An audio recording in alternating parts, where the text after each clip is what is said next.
I like superheroes. I like comic books. I've always been like really into Spawn when I was a kid. I loved Spawn. I even liked the Spawn movie that a lot of people say is bad. I know it's not great, but John Leguizamo killed it. Michael J. White was good in the role. And I saw Faust, a better version of Spawn, and I have to know. I have to know. This is made by Strange Brain Parts, which is a great channel name. And let's get into it.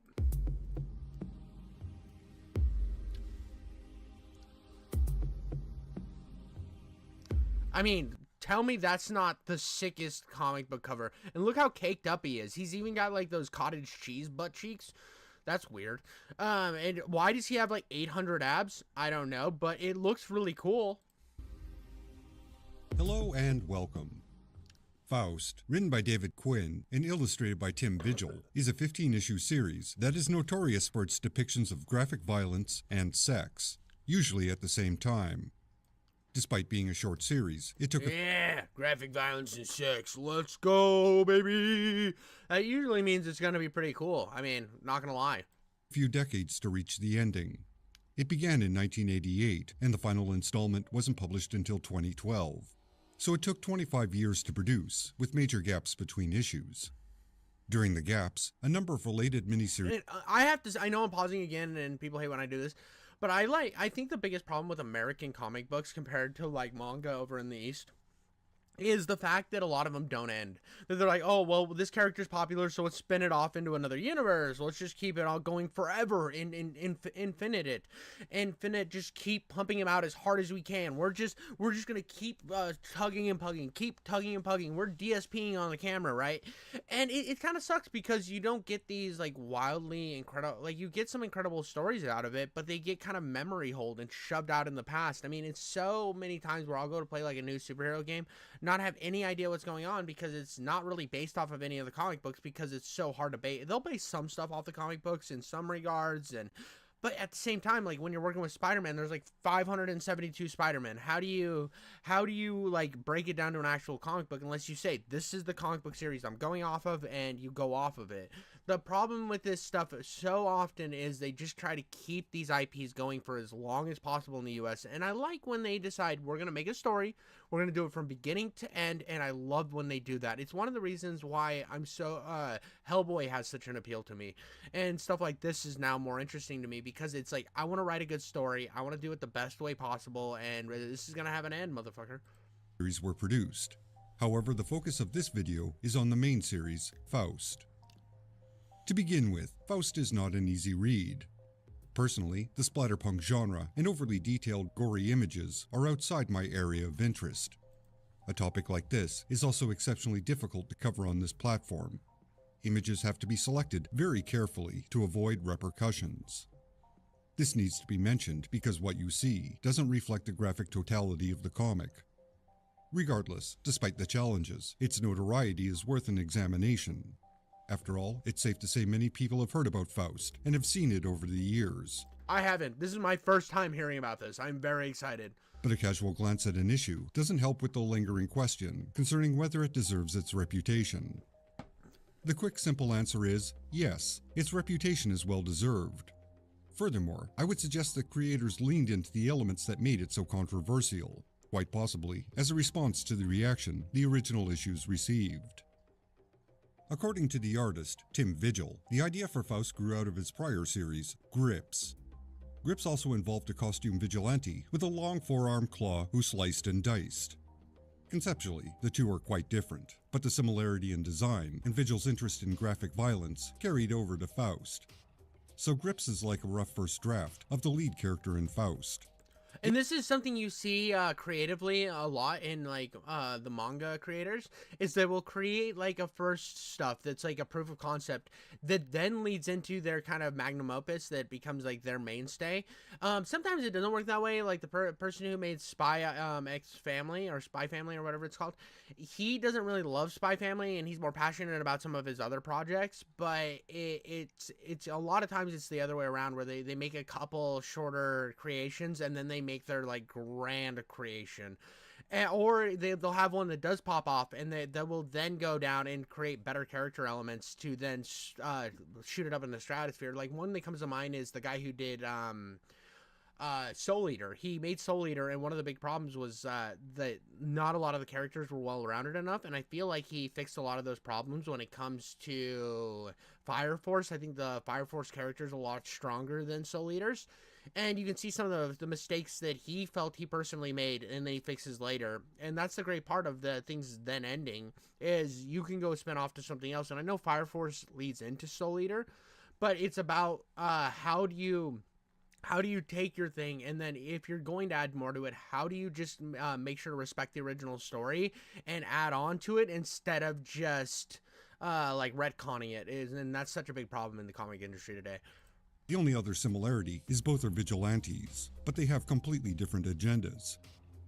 Of course, with any character displaying four-armed claws, it's hard not to think of the popular Marvel property Wolverine, or for that matter, the horror movie icon Freddy Krueger.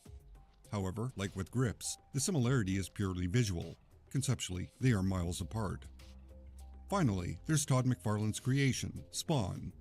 While reading Faust, it's difficult not to notice some connections between it and Spawn. Both characters are hired assassins who wind up terminated because they questioned authority. Both return from the dead due to having made a deal with the devil. The slight difference being, Spawn makes the deal in the afterworld. John Jaspers makes the deal, the Faustian pact the title of the comic refers to, when alive. Once returned, both obsess over the women they love.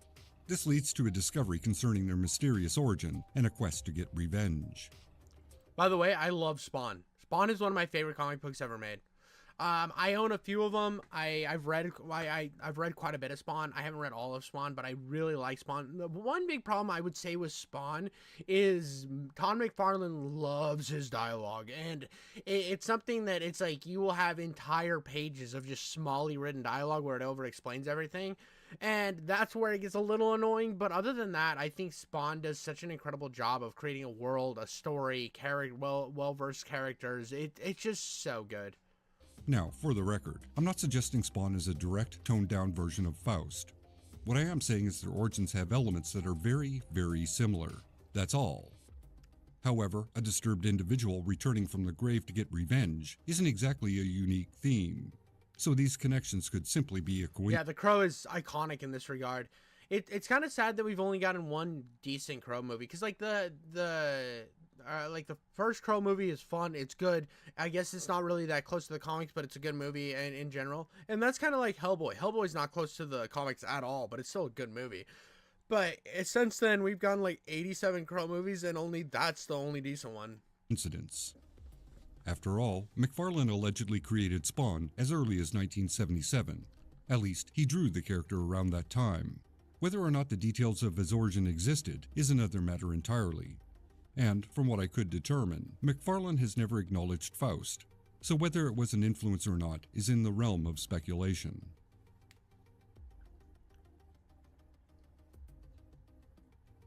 The story of Faust revolves around John Jaspers, an artist and a hitman who was employed by the mysterious figure known as M.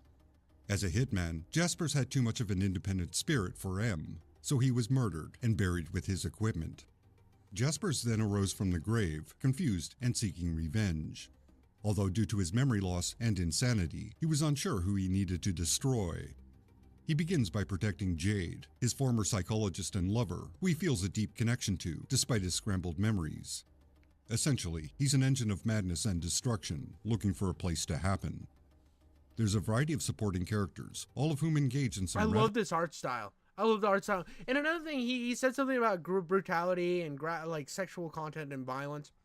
I think that if it's done right, I think that you can enhance a story by showing brutality and violence and a graphic nature. Actually, one great example that comes to mind is Berserk. I don't think Berserk's Golden Age arc wouldn't have been as powerful. Like if you removed the horrible part of the ending there and just showed like a bunch of violence, I don't think it would have had the impact it had other than showing what Griffith did to that girl. It is something about how powerful that moment is and how destructive all that is to then breaking her, to breaking guts, that you see how much of an impact it had, and it has more of a hold over you, so it means it's way more powerful. Now I've never read this, so I don't know if it utilizes it in the same regard, but I see through Berserk and what I've read of Berserk that I can soundly say that every single time that there is like overly sexual content or overly violent, it all has a point to lead to a bigger narrative, and that is brilliant. And I don't think that they could have done it any other way. Other questionable, disturbing activities.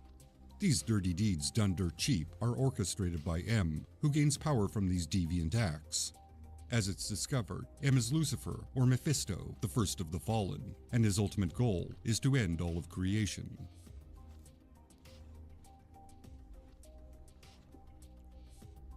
Perhaps the only reason this comic gained attention was due to the detailed artwork by Tim Vigil. It's highly I mean, this is sick, dude.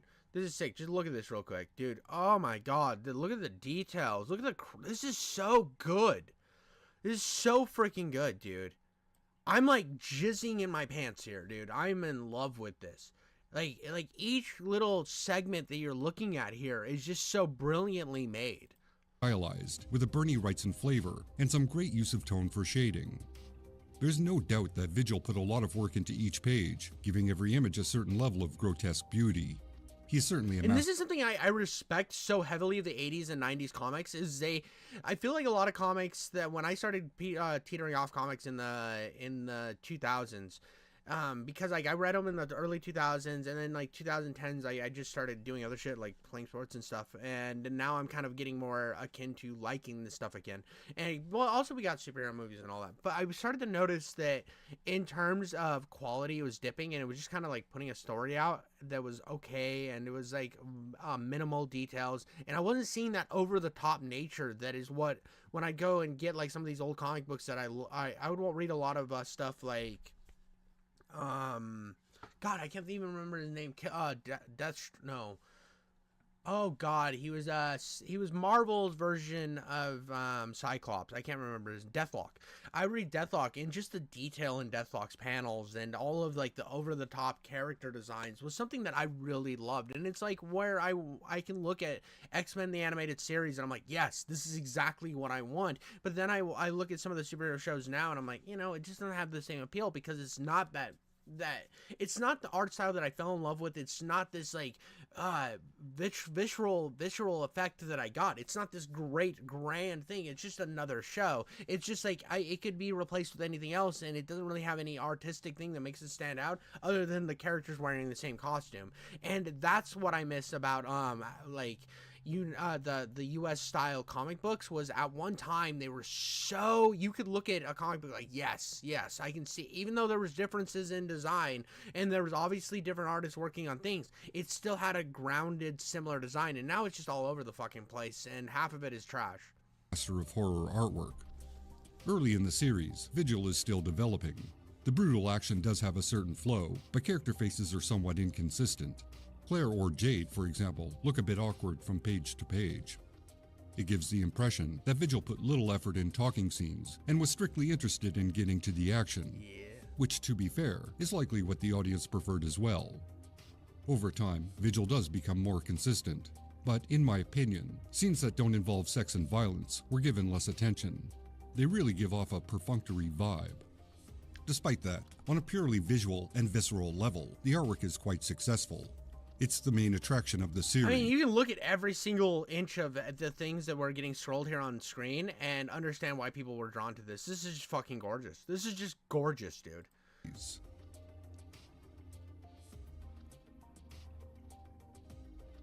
The writing itself is overwrought, and at many points, highly pretentious. It certainly has an outsider, angry at the world vibe to it. However, the various characters and their characterizations are both stereotypical and flat, which fits into the overall tendency to avoid any level of subtlety. It's a story that's in your face constantly, screaming its intent. At best, and this is being generous, one could say Faust is a highly theatrical production and a paper version of Grand Guignol. Well, and this is where I feel like Spawn did a really good job of having nuances. I think Spawn does an incredible job of character development, and it's more akin to what I would say with like Berserk, where everything feels intentional. And this like what I was defending with Berserk is kind of the opposite of what's happening here. They're using the gratuity just to have the gratuity and to sell the comics, which is fine. I don't have an aversion to that. I think that if you want to do that, that's absolutely fine. But it seems like the point of this is just like, oh, check out all this cool shit, and like titties, blood, decapitation. We have a story sort of. Here's some pretentious shit. Back to just me killing stuff, and that's, I mean, that doesn't really appeal to me. But it's still. I'm not saying it's not good. So far we haven't really gotten into the nitty gritty of the story and seeing if it's actually interesting or not. But it seems like my first attempt at rationalizing the gore to maybe having a grander magnum opus type design as it does in Berserk, it was completely wrong. So I'm just correcting the record for you guys. I'm doing it. It's operatic, where everything is heightened to a ridiculous degree of intensity. It's pretentious because it proclaims to be an examination of violence, sexuality, and the depths of depravity that humans are capable of achieving. But other than scenes of excessive brutality and intercourse, the story doesn't offer anything of value concerning this theme. Stating humans can be pretty terrible, and look, here's a bunch of people being really gross, is not making any type of statement. It's an observation that lacks insight. It's reveling in the very thing one is examining while pretending there's a point being explored. But well, that was the problem with the original The Boys. So if you ever look up the actual original Boys comic, it's just how I can't remember his name. The original creator of The Boys, he was also he also worked on some of the Punisher comics. He worked on a lot of different things. He actually, when he wrote The Boys, he just hated superhero comics, and he said, how can I make all the superheroes douchebags? And it never gets anything more than that. It's just superheroes being douchebags for the sake of being douchebags, and it's kind of terribly written. Garth Ennis is his name. Garth Ennis was just kind of like, I'm gonna make everything disgusting and depraved. Oh, look at fucking not Omni-Man, that's Invincible. Look at fucking, I can't remember his name. Not Highlander. Homelander. Look at Homelander. Watch him put lasers through a baby's head. Oh yeah, look. Oh, he's so evil. Everything was just like evil to the nth degree, and everybody just sucked completely. Nobody was really interesting, and the story was kind of piss poor. And it was instead of being like an intelligent breakdown of superheroes in comics, like the show is kind of a parody of what Marvel has done and DC has done. The original comic was just like, look how much the big of dickbags these dickbags are. Wow, dude, look, they're coming so hard on people, they're exploding, ha ha ha. And it just didn't have any real depth, and that's why the show, I watched up to through season 2, I think, maybe 3. Whatever one that had the guy from Supernatural, that was the last season I watched. And it just kind of, the show has more depth than the actual comic had, and I do appreciate when somebody else takes something that had like some appeal and was like, how do we actually make this interesting? Now, I might offend some of the Boys fans out there, but from what I've read and what I've seen on the Boys, I just can't stand that comic. It's so piss poorly written. There isn't, which makes the material feel gratuitous. Layering on various elements, like numerous thematically relevant songs, doesn't give the material more depth if it doesn't feed into some larger statement or point of view. It's just a lot of noise that, again, gives the vague appearance of something deep.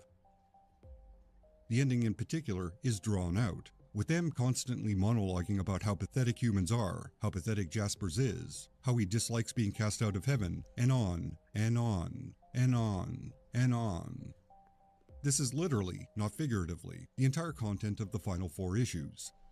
It's one fight between Jaspers and a demonic being created to replace him. Bro, are we on a One Piece arc where they're just explaining everything? What was that? I really liked the fight, but it was like forever. It was at I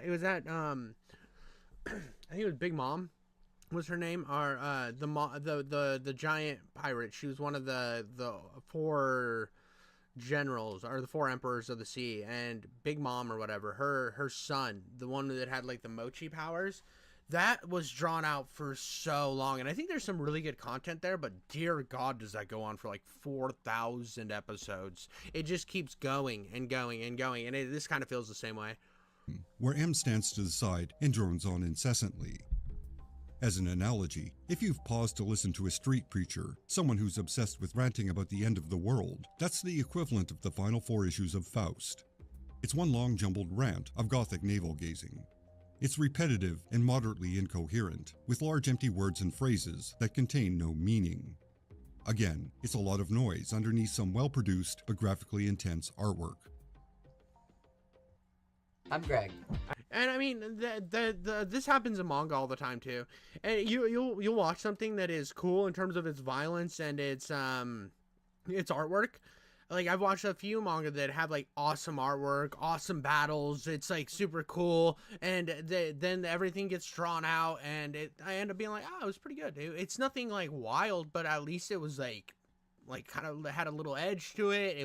It stood out because our art design wise, and I've enjoyed it. So I'm not saying, like, when I say that it's drawn out, that doesn't mean it's a bad thing. I like that fight with Luffy and the mochi guy, Katakuri. I like that fight with Katakuri. I think it's really, really fun fight, and it is drawn out, but I think that it has its point, and I'm sure that at the end of One Piece, it's going to be a battle that takes fucking 8,700 episodes. Like, every One Piece battle takes 8,700 episodes, and I think that I'll still end up liking it at the end, because there hasn't been anything from One Piece that I haven't liked. It's just, you look at this type of stuff from like a distance, and you're like, oh, well, everything needs to be Berserk, or everything needs to be just this grand magnum opus like Lord of the Rings, and it doesn't need to. Sometimes you just need a badass story with some cool violence, some cool sex, and the shit will be fun, and it doesn't have to be any deeper than that, and it'll have like deep moments, but other than that, it's like, for the most part, you're a very simplistic story that had some potential here and there, but I had fun with it, and as long as you're having fun, that's all that really matters. One is compelled to compare Faust to contemporary works that went out of their way to explore similar graphic themes. Black Kiss was a giant middle finger to the emerging conversation regarding censorship through adult labels. Brat Pack had a similar amount of anger over the accepted level of exploitation inherent in the comic book industry. Both examples, from the same time period, had an actual point of view, and one could argue both were intentionally over the top and disturbing. If Faust is a reaction to anything substantial, it's not transparent. And considering it's not a comic involving subtlety, it's likely non-existent. Faust is what it is. The content is excessive and exaggerated on all levels. I don't think that's a hot take. If material of this nature is your thing, then Faust will certainly entertain you on some level. For everyone else, it will likely initially shock you, possibly disgust you, and then, if you manage to continue, it will become tedious. At least, that was your humble narrator's reaction. In the end, Faust is a notorious curiosity that exists on the fringe of comic publishing. It's not something to casually suggest to others. It's very niche, and it wouldn't appeal to anyone other than a very specific audience. Oh, dude, this guy right here is so, here's why I would be interested, not in terms of, it seems kind of like a lame story. It seems kind of cringe, kind of like, fucking write-off. Just the artwork, though, I think alone is something to where I would be interested. And that's something you can watch something or read something that, for all other purposes, isn't that good in terms of, like, story or whatever. But the actual design keeps you going. The actual, like artwork on each page, the insane factor of it, it's just such an appeal sometimes. It doesn't always have to be the grandest, most spectacle story, and even if it's kind of mid at times, if there's something that keeps you there, I'm not gonna like downplay it in a certain regard, because like right here, that guy's monster face is incredible, and I think maybe if this guy worked with another writer and brought this artwork to another, this type of style to another comic with a deeper background, it would have been way more interesting. It makes me think of the movie, I think it was called The Spirit.